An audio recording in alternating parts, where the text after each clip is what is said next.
Hey coucou tout le monde, j'espère que vous allez bien, je suis ravie de vous retrouver aujourd'hui dans cette nouvelle vidéo, alors plutôt le round 2. En fait j'ai tourné la première partie il y a quelques temps, donc le matin tôt, je me suis levée tôt tout ça et je me suis maquillée et du coup j'ai porté les produits dont je vais vous parler toute la journée et le soir je vous ai fait un retour. Bon, sauf que le problème c'est qu'au niveau du montage, quand j'ai voulu le faire, et ben j'ai effacé la première partie. Voilà, donc me revoilà. Ne soyez pas surpris si je n'ai pas le même haut et si au niveau de mes cheveux je suis passée par le coiffeur entre temps. Voilà, c'était la petite anecdote pour que vous ne soyez pas trop surpris avec certaines différences sur le début et la fin de la vidéo. Donc voilà, j'espère que vous allez bien, ça fait, oui, longtemps encore, n'est-ce pas, je le redis à chaque fois, donc je vais arrêter. Comme vous avez pu le voir dans cette vidéo, on va parler de 2 produits uniquement. J'ai décidé de vous faire des vidéos un petit peu plus courtes pour que ce soit un peu moins long pour vous et que du coup ça puisse vraiment aller à l'essentiel. Donc je vais pas m'attarder trop longtemps sur cette introduction, installez-vous confortablement et c'est parti.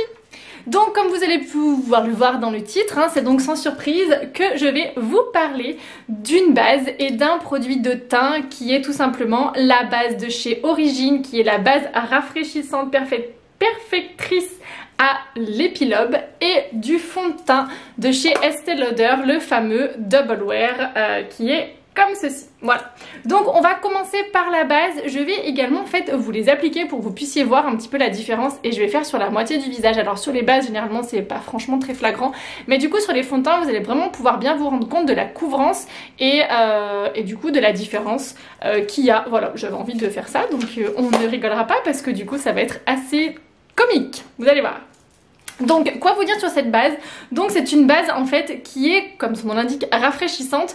Alors sur le coup moi c'est une base dont j'avais entendu parler aussi sur les réseaux et elle m'intriguait un petit peu. Alors je n'avais entendu que du bien, que ça permettait vraiment au niveau du maquillage de bien tenir et qu'elle avait également ce côté belle peau. J'ai pris des petites notes pour vous dire ce que nous dit Sephora sur son site. Donc c'est une base qui vient booster l'éclat naturel, qui a une texture moussante, qui procure une sensation de fraîcheur immédiate, qui floute les imperfections, minimise l'apparence des pores. C'est également une base qui va s'adapter à toutes les carnations et l'épilobes, et pas l'épilobe, qui a des propriétés anti-inflammatoires, régénérantes et nutritives et qui vient redonner de l'éclat à la peau. Donc c'est une base qui a des vertus prometteuses, si on peut dire ça comme ça. Et très franchement, j'avais plutôt hâte de la tester, surtout pour ce côté rafraîchissant, qui me paraissait un petit peu étrange entre guillemets. Donc le flacon en fait c'est un flacon qui va vraiment être comme un flacon, on va dire, de déo en alu en fait quand vous le secouez, donc il faut bien la secouer. Et déjà rien qu'à la texture vous allez voir c'est assez sympa.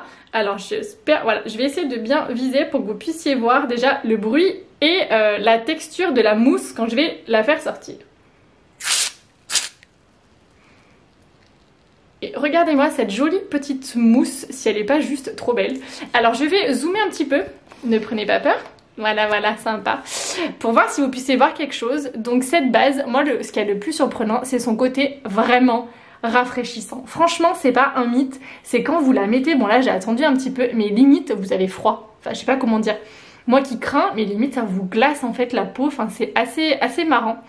Donc c'est une base que vous allez appliquer de partout. Bien évidemment, vous évitez votre contour des yeux. Voilà, moi je rougis assez vite, donc j'en reprends un tout petit peu parce que je n'avais pas mis beaucoup. Et pour vraiment bien en mettre, alors je vais essayer de faire qu'un côté du visage. Je sais pas si vous allez voir grand chose. Le gros problème que j'ai, c'est que voilà, moi dès que je touche un tout petit peu ma peau, pourtant franchement j'essaie de pas avoir des gestes trop, comment dire, trop bruts, mais je rougis assez vite. Voir si vous allez franchement voir quelque chose. Alors moi j'aime beaucoup cette base, je l'ai testée, c'est vraiment 2 produits que j'ai testés plusieurs fois parce que quitte à vous en parler, autant vraiment avoir des retours ou vraiment tester dans dans pas mal de conditions différentes et avec des fonds de teint différentes. Je l'aime beaucoup, c'est pas une base qui matifie, on est bien d'accord. Moi j'ai une peau qui a tendance à être normale à mixte, c'est pas ce que je recherchais. C'est vraiment une peau pour apporter un peu plus d'éclat et vraiment qui va vraiment venir flouter les imperfections et moi c'est ça qui m'intéressait. Alors est-ce que vous allez voir quelque chose à ma peau? Je suis pas sûre vraiment comme ça. En tout cas, moi je l'aime beaucoup et vraiment elle a ce côté, si vous voyez je suis quand même beaucoup moins rouge au final, pourtant je l'ai touchée de ce côté que de ce côté-ci. J'ai une tête de fatiguée, on est bien d'accord. Ça voilà. mais elle vous donne quand même en réalité une peau qui est pas pareil. Les pores sont en effet légèrement floutés. Alors après, c'est pas non plus un truc de dingue. Si vraiment vous voulez cette base là pour flouter vos pores, c'est pas vraiment comme certaines bases comblantes, hein. Mais en même temps, il n'y a pas souvent les bases comblantes, il y a du silicone à l'intérieur, donc ce qui est pas top à utiliser tous les jours. Mais franchement, du coup, elle fait son petit effet. Je brille quand même du coup pour le coup beaucoup moins. Et c'est vrai que mes pores vont légèrement être réduits. Donc voilà, ça reste une base qui va vraiment venir jouer sur l'éclat et qui a ce côté qui déshydrate qui déshydrate pas la peau comme certaines bases que j'ai pu utiliser. Du coup, je détestais utiliser des bases. Donc franchement, voilà, si vous avez une peau... si vous recherchez pas franchement une base qui va être matifiante, elle est à tester, elle est vraiment top. Et puis ce côté fraîcheur le matin, ouais vraiment ça vous apporte un petit côté un peu vivifiant. Enfin moi j'adore, je trouve qu'elle est vraiment sympa. Elle est au prix de 34 €, que je vous dise pas de bêtises, oui c'est ça. Du coup je vais l'appliquer de l'autre côté, ouais le test comme ça avec la base ça n'a pas été flagrant, mais quand même hein. Vous voyez je suis beaucoup moins rouge de ce côté et on va voir du coup si j'applique l'autre côté... Si on va voir une différence... Ouh, c'est froid. Si on va voir une différence. Si, quand même, hein, enfin, je sais pas vous comment vous allez le voir à la caméra, mais vous voyez quand même, je trouve qu'elle est vraiment... Elle est perfectrice, pas perfectrice... Ouais si on peut dire ça comme ça, elle va vraiment venir rendre la peau beaucoup plus jolie. Vous voyez tout de suite je suis beaucoup moins rouge, donc ça c'est dû aussi aux vertus anti-inflammatoires qu'il y a dans cette fameuse Epilobe, que je vous dise pas de bêtises, vous voyez, donc ça a vraiment ce côté qui va avoir tendance à apaiser entre guillemets, alors tout est relatif, moi sur le coup voilà, on voit quand même bien, c'est assez flagrant, je me regarde dans le retour, et... elle apporte cet éclat. Ouais, quand même, j'ai quand même l'air un petit peu moins fatiguée qu'au début de la vidéo. Hein. Franchement, moi j'adore cette base. Je la trouve vraiment hyper agréable à utiliser. Si vous cherchez une base, je vous dis franchement, elle est à tester. C'est pas un mythe. Moi, des fois, il y a certaines choses, je suis toujours un petit peu méfiante.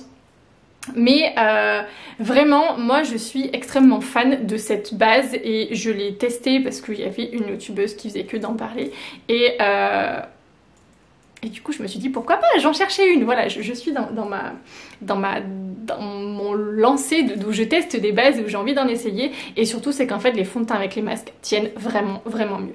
Moi c'était vraiment pour ça, pour ce que je recherchais le plus, c'est là trouver un combo parfait qui va me permettre de pouvoir rester maquillée sous les masques. Regardez franchement ma peau comme elle évolue et c'est vraiment chouette parce que vous rappelez-vous au début de la vidéo de la couleur de ma peau. Ça va quand même nettement mieux. J'ai retrouvé un éclat, on dirait que...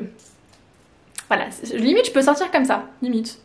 Ça pourrait le faire. C'est une base, oui, je vous ai pas dit, qui vous pouvez utiliser toute seule aussi. Voilà. On va se reculer un petit peu de nouveau parce que j'aime pas trop me voir trop près. Et ouais, franchement, la différence est plutôt sympa. Enfin, moi, voilà, je suis fan, je vais arrêter de vous le dire. Vous l'aurez compris, hein, que si vraiment vous cherchez, vous pouvez la tester sans aucun problème. Je la valide entièrement. Et du coup, oui, comme je vous disais, en fait, je cherchais vraiment le combo parfait qui allait pouvoir me permettre de rester maquillée tout en travaillant. Sachant que moi, en institut, il fait assez chaud dans les cabines. On monte vite à 24-25. Et du coup, on transpire plutôt pas mal. Et j'ai vite, du coup, la peau qui va avoir tendance à briller un peu trop. Et du coup sous les masques c'est une cata, tous les fonds de teint bougeaient. Et c'est vrai que j'ai vraiment vu la différence. J'en ai que deux moi uniquement de base, j'en ai une Guerlain et j'ai celle-ci. Et vraiment quand j'en mets et quand j'en mets pas, je vois la différence de la tenue de mes produits de teint. Je dois le reconnaître. Je dois vraiment le reconnaître que j'ai mis du temps à mettre des bases. Mais franchement, voilà. Suivant comment je me maquille, si je mets un fond de teint, je ne peux plus m'en passer parce que vraiment sur la tenue, on voit la différence. Avant, j'avais tous mes fonds de teint qui migraient à ce niveau-là ou à ce niveau-là, là où vous avez le masque.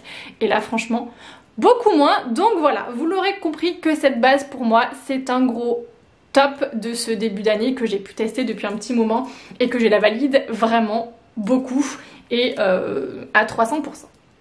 On va passer au fond de teint, donc le fameux fond de teint Double Wear qui a en promesse tenue longue durée intransférable et qui a un SPF 10. C'est un des fonds de teint dont j'ai entendu le plus parler et qui, voilà, dont j'ai entendu parler en bien, qui disait qu'il avait une tenue absolument irréprochable, tout ça. Donc j'avais plutôt hâte de le tester. Je dois reconnaître que j'ai attendu qu'il y ait un peu des soldes ou des promos et en fait... seul bémol, c'est que j'ai pris la teinte, vous allez voir, elle est très claire. Donc je ne pourrais pas le mettre cet été. Mais bon, voilà, vous allez voir, c'est assez marrant. Je suis très blanche, donc ne rigolez pas trop. Donc en fait, il suffit de réchauffer un peu le teint et ça passe. Mais cet été, ça ne passera pas si je bronze un petit peu, mais bon, voilà. Donc c'est un fond de teint sur le site de Sephora qui nous promet, donc qui est matifiant, séborégulateur, qui unifie le teint et qui promet un teint sans brillance et toujours frais. Il est intransférable, résiste à la chaleur, à l'humidité et aux activités intenses. Il a une texture ultra confortable, fluide et légère, une couvrant zéro défaut pour un résultat parfait et naturel. Donc vous allez voir ça vraiment en action. Moi, gros point noir sur ce fond de teint. À la base, il est à 49,90 €. Moi, pendant les soldes, je crois que je l'ai eu à 34 € et quelques, quelque chose comme ça. C'est son flacon. Donc là, comme ça, tout va bien, aucun problème. Sauf qu'en fait, il n'y a pas de pompe. Voilà, c'est directement comme ça. Donc, moi, généralement, je le mets directement sur ma Beauty Blender. Alors, je l'ai fait tomber comme une... Et du coup, j'ai un peu des poils de mon chat dessus. Hein, c'est pas grave, j'ai pas retourné la laver. Elle est juste tombée 2 secondes, donc bon, il n'y a pas de souci. Donc du coup, je le mets moi directement en fait sur mon éponge. Hein. Voilà. Donc j'espère que j'en ai pas trop mis pour faire la moitié de mon teint, mais si, je crois bien un petit peu. On va voir. Et là, vous allez rigoler. Je vais pas trop vous zoomer, mais comme ça, vous allez vraiment bien voir la différence de la couvrance de son teint. J'espère que vous êtes prêts pour le carnage. Donc moi j'en mets un petit peu comme ça et j'applique toujours mes fonds de teint à l'éponge. Donc technique, je vous rappelle pour ceux qui appliquent leur fond de teint à l'éponge, plus vous allez tapoter et plus vous allez avoir un côté très couvrant. Vous voyez, plus vous allez faire ça, plus vous allez vraiment venir déposer la matière au même endroit, donc ça va être très couvrant. Donc moi je lisse, voyez la différence? Pour vraiment avoir un côté beaucoup plus naturel et beaucoup moins couvrant. J'aime pas les fonds de teint quand ils sont trop couvrants, vraiment pas. Moi j'aime quand vraiment ça a un fini le plus naturel possible. Est-ce que vous voyez la différence au départ, déjà là, et quand je lisse en fait? Donc ça a vraiment rien à voir. Moi j'aime quand limite on voit un petit peu encore au-dessous. Vous voyez voilà que je suis encore un peu rouge tout ça. Donc voilà. Et la couleur c'est assez sympa. On se croirait dans Braveheart, vous savez, à un moment donné c'est qui? C'est Kevin Costner je crois, ou je sais plus comment il s'appelle quand il a un côté noir, un côté blanc. Voilà. Hein? Mais au moins vous voyez bien. Voilà, c'est ne pas se tromper de couleur. Donc moi là j'ai la teinte 1N2 je crois, que je vous dise pas de bêtises, 1N2 écru, c'est ça. Donc si votre carnation se rapproche de la mienne, et ben vous évitez, sinon ça va être un carnage. Alors à la caméra je suis beaucoup plus blanche que ce que je le suis en réalité.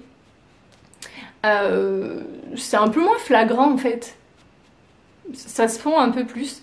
Donc voilà. Vous allez voir comme ça le côté couvrant. Donc c'est un fond de teint qui se travaille plutôt très bien. Alors, je sais pas ce qu'ils appellent par teint zéro défaut parce que clairement on voit encore hein, pas mal de petites choses. Mais bon, je pense que c'est plus on couvre et on en voit. Donc moi, ce que je déteste en fait. Je vous dis, j'aime vraiment ce fini assez naturel. Je trouve ça beaucoup plus joli, moi personnellement, que d'avoir quelque chose qu'on voit où c'est très épais. Et là, vous allez me dire, ça paraît pas très naturel. Mais quand même, en réalité, si. Franchement on voit mes petits défauts, on voit là la petite... c'est comme une sorte de petit grain de beauté que j'ai là, on voit que je suis encore un petit peu rouge dessous. Voilà, donc en fait franchement ça va plutôt bien, il s'applique plutôt facilement aussi. Après voilà, il faut juste faire attention à la quantité que vous allez mettre parce que ça peut vite du coup faire très couvrant, donc il faut bien lisser. Suivant si vous l'appliquez à la main ou au pinceau, ça après c'est vraiment chacune sa technique. Moi j'aime à l'éponge. Sur mes clientes, quand je les maquille, je vais plus appliquer au pinceau parce que souvent on me demande toujours quelque chose d'un peu plus naturel et je trouve que j'arrive à avoir un résultat plus naturel avec le pinceau qu'avec l'éponge. Donc voilà. Après pour ce qui est du matifiant et du séborégulateur, vous verrez à la fin, mais il est vraiment plutôt pas mal. Alors vous avez pas le teint comme en début quand vous vous êtes maquillé, qu'on soit bien d'accord. Ça c'est pas vrai parce que votre peau, quoi qu'il arrive, tout le long de la journée, elle va transpirer. Et elle va quand même produire ce fameux film qu'on a naturellement à la surface de la peau et qui du coup est fait de sébum, de transpiration, bref de tout ça. Donc on peut pas dire que vous allez garder un teint sans brillance jusqu'à la fin de votre journée pendant 24 heures, c'est pas vrai et heureusement. Sinon ça voudrait dire qu'il y aurait vraiment comme une sorte de film occlusif sur la peau qui empêcherait votre peau de produire quoi que ce soit et qui la garderait vraiment sous le fond de teint. Donc ça franchement c'est vraiment quelque chose, il n'y a rien de pire que ce genre de choses. Non, par contre il vient vraiment réguler et on brille pas trop. Je vous dis, je l'ai testé avec le masque entre voilà jusqu'à 25 degrés à peu près, et quand on a très chaud, je peux dire que quand on épile, quand on fait des soins ou même des ongles, tout ça, il fait chaud et et franchement il est vraiment très bien, vous verrez à la fin. Pour son côté intransférable c'est pareil, j'étais venue du coup chez moi avec mon masque et je vous ai montré, et comme ça je vais vous montrer un masque quand je le porte pendant 4 heures, donc c'était le masque c'était l'après-midi, mais comme ça vous verrez, j'étais en train de réfléchir si c'était non mais le matin je l'avais jeté heureusement, c'était celui de l'après-midi du coup qu'après j'ai gardé pour venir chez moi et vous allez voir qu'en fait ce qu'il y a à l'intérieur du masque, je vous en dis pas plus, mais ça vaut le coup d'œil franchement. Après c'est un fond de teint, si vous avez une peau qui aura tendance à être normale à mixte, mais pas si vous n'avez pas une peau vraiment très grasse, suivant la poudre que vous allez mettre, il faut faire attention parce qu'il va pouvoir venir un petit peu accentuer vos ridules si vous avez la peau un petit peu déshydratée. Vu qu'il vient réguler, vu qu'il vient matifier, bien évidemment il faut faire attention à ça. Donc après prendre une poudre qui va pas forcément être trop matifiante non plus. Si vous avez une peau grasse sans aucun problème, mais si vous avez une peau comme moi un peu normale à mixte, faire attention parce qu'après quand vous appliquez votre poudre, très franchement des fois suivant lesquels vous utilisez, ça vient vraiment marquer un peu plus vos ridules et suivant votre âge on n'a pas très envie. Donc voilà, je vais essayer un petit peu de lisser un peu plus parce que ça me perturbe en fait. Donc voilà, quoi vous dire d'autre du coup sur ce fond de teint? Si vous avez une peau sèche, vous l'oubliez bien évidemment, hein, on est bien d'accord. Interdiction de l'utiliser, sinon je peux vous dire que votre peau va absolument détester. Et puis voilà, faire bien attention à la couleur également si vous l'achetez sur internet, si vous avez vraiment un gros doute, allez plutôt en parfumerie. Qu'est-ce qu'il nous disait d'autre que je peux vous dire? Résiste à... Alors... Au niveau de mon masque, franchement, quand je l'ai enlevé, il y avait quasiment rien qui avait bougé. Donc oui, il résiste quand même à la chaleur. Après, je le retesterai l'été, en début d'été, quand je serai pas trop bronzée. Voilà, hein. Voilà, ça sera un petit peu plus uniforme. Je suis blanche comme un... Vous m'aurez compris. Mais du coup, je vais réchauffer tout ça après. Moi, c'est un fond de teint, très sincèrement, c'est pareil que j'aime bien. Et vraiment, regardez à la fin pour vraiment voir la tenue. Et qu'au final, tout ce qu'ils nous promettent tient... Il tient quand même plutôt bien ses promesses. Je le conseille pas forcément pour les peaux matures parce que du coup, bien évidemment, souvent on peut avoir la peau sèche. Mais on n'a plus vraiment une peau grasse ou une peau mixte. On va plutôt avoir une peau normale. Et très franchement, les peaux matures, vous risquez de pas du tout apprécier et ça va vraiment venir marquer toutes vos ridules. Enfin moi en tout cas, je le conseillerais pas pour ce type de peau là. Sûrement qu'Estée Lauder ont dû en sortir d'autres. C'est horrible ce truc avec du coup... On voit même plus mes lèvres, on dirait un zombie. C'est absolument atroce. Qui seront pas autant matifiants. Moi franchement sur une peau mature, ou alors il faut pas du tout le poudrer. Surtout pas de poudre. Mais là vous voyez j'ai une peau qui est vraiment très mate et très veloutée si on peut dire ça comme ça. Voilà, franchement je l'aime beaucoup. Il faudrait que j'aille dans une autre teinte mais je l'aime beaucoup et il tient très bien. Donc c'est un fond de teint que franchement je vais recommander les yeux fermés, sauf si vous voulez aussi quelque chose d'encore plus naturel. Il couvre quand même, il a quand même une couvrance, on peut pas dire qu'il ait une couvrance légère, hein, de toute façon ils l'ont bien dit, de moyenne à vraiment... qui va vraiment avoir une couvrance modulable, donc vous allez vraiment pouvoir couvrir complètement. Mais si vous cherchez quand même à camoufler un petit peu, il est bien et il va vraiment pouvoir se travailler et se moduler très facilement, donc il peut vraiment être utilisé par tout le monde entre guillemets à part celle que j'ai dit, et même les personnes qui ne vont pas être habituées à trop utiliser le fond de teint parce qu'il se travaille vraiment très bien. Et vous avez vu comme je suis juste revenue le travailler, il sèche pas trop vite, donc vous avez vu le temps que j'ai mis avant de revenir travailler le reste et j'ai absolument pas repris de matière, donc du coup voilà. Voilà, écoutez, c'est à peu près tout ce que j'avais à vous dire sur ce fond de teint là. Je vais vous le montrer du coup à la fin, après une journée de travail, vous allez entre guillemets le voir en action. Coucou, me revoilà du coup après cette journée de travail. Donc il est 6h30. Voilà, je vous montre. Donc ça fait bientôt 12 heures que je suis maquillée. Donc voilà, petit retour, je voulais vous le faire sur Insta, du coup je vous le fais là parce que j'ai 5 minutes donc je le fais vite. Et donc voilà ma tête, donc je n'ai retouché absolument rien du tout. Et je voulais vous montrer aussi mon masque. Enfin... mon masque. J'ai porté le masque toute la journée et du coup voilà ce qui reste sur un des masques. Voilà ce qu'il y a en fait sur un des masques du coup que j'ai porté aujourd'hui. Donc vous voyez que techniquement il n'y a pas grand chose en termes de fond de teint. Vous allez en avoir un petit peu ici, je sais pas si vous allez voir correctement, un petit peu là au niveau de mon nez. Et là va être plus le rouge à lèvres. Voilà, c'est mieux si ça, la lumière revient, n'est-ce pas?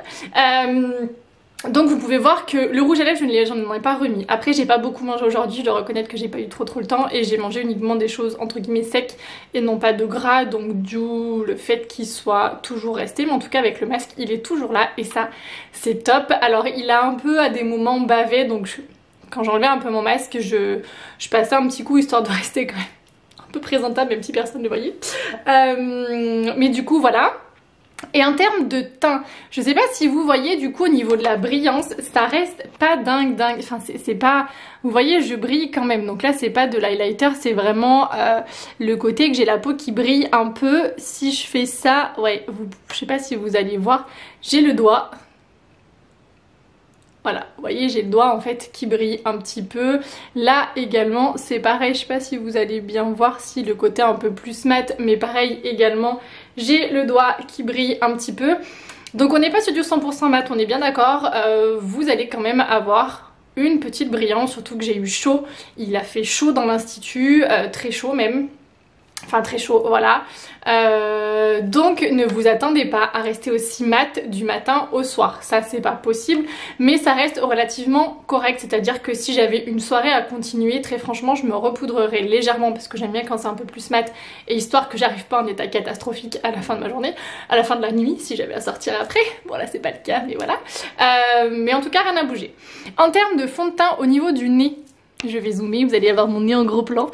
Vous pouvez voir qu'il n'y a absolument rien qui a migré comme sur certains à ce niveau-là, ni même au niveau des joues. Donc où j'avais mon masque de poser, il n'y a absolument rien qui a bougé. Et souvent quand ça bouge au niveau des masques, c'est aussi également au niveau du menton. Donc là vous voyez qu'il n'y a absolument rien qui a migré. Donc c'est plutôt top. Donc au final j'ai commencé ma journée avec un teint extrêmement mat, avec un teint limite j'avais l'impression, j'avais un peu peur que ça soit trop sec entre guillemets pour ma peau, trop matifiant pour ma peau, voilà c'est le mot, mais en fait au final pas du tout et j'ai fini la journée juste nickel, donc je suis bien contente. Le rouge à lèvres, j'avais déjà testé, mais je voulais le tester une deuxième fois sous le masque, j'adore et la couleur est juste absolument parfaite. Et vous pouvez voir qu'au niveau des yeux c'est plutôt nickel pour 12 heures de maquillage. Je suis quand même pas trop, je suis encore un peu presque un peu fraîche, pas trop mais en tout cas voilà. Donc c'est plutôt ultra convaincant, moi j'aime ces produits, j'adore cette base et j'aime beaucoup du coup aussi également ce fond de teint. C'est vraiment une grosse découverte, j'ai un problème de cheveux, faudrait que je me les détache maintenant que voilà je ne travaille plus. C'est vraiment une belle découverte, donc franchement je conseillerais vraiment les deux. Par contre bien évidemment le Double Wear principalement pour des peaux mixtes à grasse bien évidemment vu qu'il est matifiant. Ne faites surtout pas l'erreur si vous avez une peau sèche. Et toujours pareil, ne pas confondre peau sèche et déshydratée, c'est vraiment deux choses complètement différentes.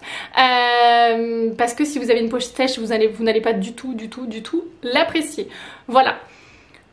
Sur ce, je vous fais plein de gros bisous et je vous dis à très vite. Bye bye.